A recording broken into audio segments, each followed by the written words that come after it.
King ఎవరో కీలకమైన party ఏదో తేలిపోయింది. ఫలితాలపై క్లారిటీ వచ్చేసింది. కేంద్రంలో ప్రభుత్వ ఏర్పాటుకు అడుగులు కూడా పడుతున్నాయి.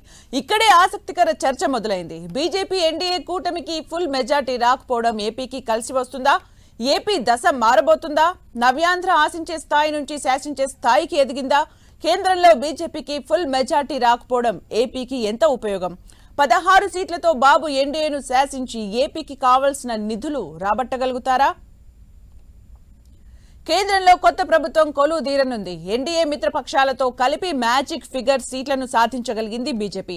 సెంట్రల్లో బీజేపీకి స్పష్టమైన మెజార్టీ రాకపోవడం ఏపీకి అడ్వాంటేజ్ గా మారే అవకాశం కనిపిస్తోంది. ఎన్డీఏకు 292 సీట్లు రాగా ఇండియా కూటమి 234 స్థానాలు దక్కాయి. ఈ పరిస్థితుల్లో ఏపీలో 16 ఎంపీ సీట్లు దక్కించుకున్న టీడీపీ ఎన్డీఏలో కీ రోల్ ప్లే చేయనుంది. చంద్రబాబు కింగ్ మేకర్ గా మారనున్నారు. బీజేపీకి వన్ సైడ్ మెజార్టీ రాకపోవడం ఏపీకి ఉపయోగకరంగా మారే అవకాశం ఉందంటున్నారు పొలిటికల్ అనలిస్టులు. ఆశించే స్థాయి నుంచి శాసించే స్థాయికి ఏపీ ఎదిగిందని భావించొచ్చని చెప్తున్నారు.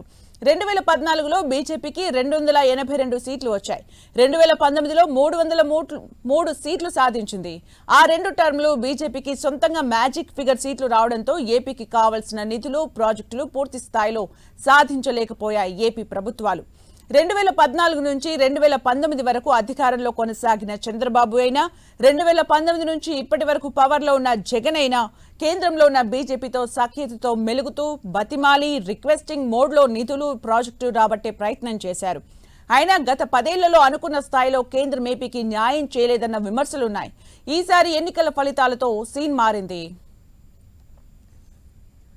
ఈసారి బీజేపీకి సొంతంగా 240 సీట్లు మాత్రమే వచ్చాయి. ఎన్డీఏ పక్షాలతో కలిపి 292 స్థానాలు సొంతం చేసుకుంది బీజేపీ. కేంద్రంలో అధికారంలోకి రావాలంటే మ్యాజిక్ ఫిగర్ 272 సీట్లు. దీంతో ఎన్డీఏ పక్షాల డిమాండ్లకు తలొగ్గుతూ ముందుకెళ్లాల్సిన పరిస్థితికి వచ్చేసింది బీజేపీ. ఇప్పుడు చంద్రబాబు ఎన్డీఏ కింగ్ మేకర్ అవుతున్నారు. టీడీపీకి వచ్చిన 16 సీట్లు కీలకంగా మారబోతున్నాయి. దాంతో కీలకమైన మంత్రి పదవులు తీసుకోవాలనే ఆలోచనలో చంద్రబాబు ఉన్నట్లు తెలుస్తోంది. కొత్తగా ఏర్పడే ఎన్డీఏ ప్రభుత్వంలో కింగ్ మేకర్ కానున్న చంద్రబాబు ఏపీకి న్యాయం చేసేలా కూటమి ప్రభుత్వంపై ఒత్తిడి తెచ్చే అవకాశం ఉందంటున్నారు పొలిటికల్ అనలిస్టులు. ఇప్పుడున్న పరిస్థితుల్ని సరిగ్గా వాడుకుంటే విభజన హామీలను మొత్తం రాబట్టుకునే అవకాశం ఉందంటున్నారు. పెండింగ్ ప్రాజెక్టులు, నిధులు సాధించేందుకు పరిస్థితులు అనుకూలంగా ఉన్నాయంటున్నారు అనలిస్టులు. అందుకే చంద్రబాబు కేంద్రంలో 5-6 మంత్రిత్వ శాఖలు అడుగుతున్నట్లు తెలుస్తోంది. పోలవరం కోసం జలశక్తి శాఖ, అలాగే ఆరోగ్య శాఖ, వ్యవసాయ శాఖ, కేంద్ర ఆర్థిక శాఖలు అడిగే అవకాశం ఉన్నట్లు టాక్. ఫలితాలు ఎలా ఉన్నా, ఎవరు ఓడి ఎవరు గెలిచినా ఈసారి కేంద్రంలో బీజేపీకి ఫుల్ మెజార్టీ రాకపోవడమైతే ఏపీకి కలిసి వచ్చే అంశమే అంటున్నారు పొలిటికల్ అనలిస్టులు.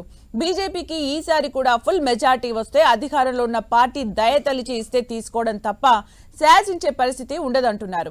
ఎన్డీఏ పక్షాల సీట్లతో కలిపి బీజేపీకి నెక్ టు నెక్ మెజార్టీ రావడం ఏపీకి అనుకూల అంశం అంటున్నారు.